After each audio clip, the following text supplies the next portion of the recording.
Procrastination হলো একটি বাজে অভ্যাস যার ফলে কোনো কাজ ভবিষ্যতের জন্য ফেলে রাখা, অর্থাৎ আজকে নয় কালকে। এরকম বদ অভ্যাসের ফলে আমাদের এই কাজটি আর করাই হয়ে ওঠে না। প্রোক্রাস্টিনেশন থেকে পরিত্রাণের কিছু উপায় সম্পর্কে আমরা জানব। নাম্বার 1, শুরু করুন এখনই।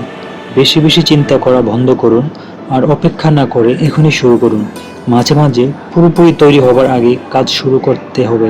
একেবারে কাজ শুরু না করার চেয়ে আরম্ভ করাটা অনেক ভালো। নাম্বার 2, তালিকা করুন কি কি করতে হবে। যদি কাজটা বিশাল হয় তবে তাকে ভেঙে ছোট ছোট ভাগ করুন।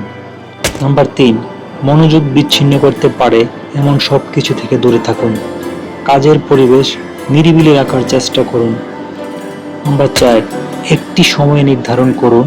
হতে পারে সেই নির্ধারিত সময়টি হবে স্বল্প সময়ে, কিন্তু সেই সময়টিতে অন্য কাজ না করে শুধুমাত্র সেই কাজটি করুন। নাম্বার 5, আপনার কাজের সাথে সম্পর্কযুক্ত কিছু একটা পড়ুন। এটা আপনার কাজ বুঝতে এবং কাজ করতে সাহায্য করবে। নাম্বার 6, একটু হেঁটে আসুন। এটা আপনাকে ব্রেক দিবে এবং পুনরায় কাজে ঝাঁপিয়ে পড়তে সাহায্য করবে। নাম্বার 7, কাজ করার ভিন্ন ভিন্ন পন্থা বেছে নিন।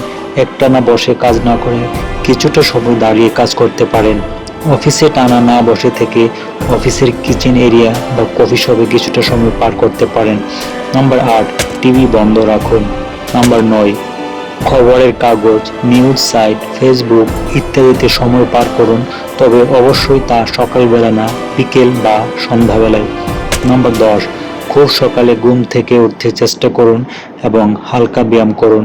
এতে আপনার রক্ত সঞ্চালন ঠিক থাকবে এবং আপনাকে চাঙ্গা রাখবে। ভিডিওটি ভালো লাগলে সাবস্ক্রাইব করতে ভুলবেন না। দেখা হবে পরবর্তী ভিডিওতে।